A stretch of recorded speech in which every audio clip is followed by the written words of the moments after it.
వేడుక. అటు వధూవరులు, ఇటు బంధుమిత్రులు సందడి సందడిగా ఉంది. వరుడు వధువు చూడముచ్చటగా ఉన్నారు. వివాహ క్రతువు ప్రారంభమైంది. పెళ్లి పీటలపై వధువరులిద్దరూ కూర్చున్నారు. పెళ్లి తంతు మరి కాసేపట్లో ముగుస్తుండగా షాకింగ్ సన్నివేశం చోటు చేసుకుంది. ఉన్నట్టుండి ఈ జంట ఏకంగా లిప్ లాక్ తో పెళ్లి వేదిక పైనే రెచ్చిపోయారు.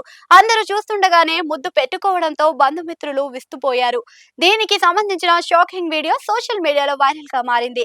అయితే ఇది ఆన్లైన్ లో తీవ్ర చర్చకు దారితీసింది. కొంతమంది దీనిని వ్యక్తిగత ప్రేమ క్షణంగా చూసినప్పటికీ చాలా మంది ఈ చర్యను విమర్శిస్తున్నారు. ఇటువంటి బహిరంగ ప్రదర్శనలు హిందూ వివాహ ఆచారాల సాంప్రదాయ పవిత్రతకు విరుద్ధంగా ఉన్నాయని, పాశ్చాత్య పోకడాలకు తగదంటూ ఆగ్రహం వ్యక్తం చేస్తున్నారు.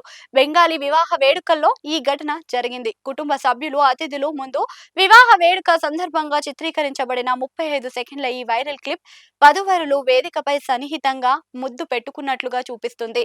అందరి ముందు వధువరులు ఒకరినొకరు ముద్దు పెట్టుకోవడం ఆన్లైన్ లో తీవ్ర చర్చకు దారితీసింది. సాంప్రదాయ వేడుకల్లో ఇలాంటివి తగదని, వివాహాల సమయంలో ఇవేం పనులు అంటూ ఆగ్రహం వ్యక్తం చేస్తున్నారు. బహిరంగ ప్రేమాభిమానాలు సముచితమేనని, కానీ హద్దులు దాటకూడదు అని పేర్కొంటున్నారు. పాస్టర్ నువ్వు ఇప్పుడు వధువుకు ముద్దు పెట్టుకోవచ్చు అని చెప్పినప్పుడు తెల్లవారు కూడా చాలా గౌరవంగా ఇలా చేస్తారు అని ఒక యూజర్ వ్యాఖ్యానించారు. వేద ఆచారాలతో పెళ్లి చేసుకొని ఇలాంటి నీచమైన పనులకు పాల్పడడం ఎందుకు? మన సాంప్రదాయాలను మనం అంతం చేసుకుంటున్నాం అని మరో యూజర్ పేర్కొన్నాడు. ఇది చూడండి, వారు తమ పెళ్లిలో తల్లిదండ్రులు, తాత, మామలతో సహా అందరి ముందు ఇలా చేస్తున్నారు.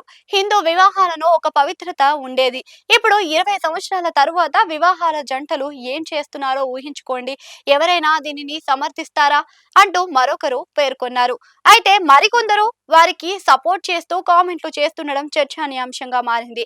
ఏదేమైనా ఇలాంటి కల్చర్ తగదంటూ మరికొందరు వారిపై ఆగ్రహం వ్యక్తం చేస్తున్నారు.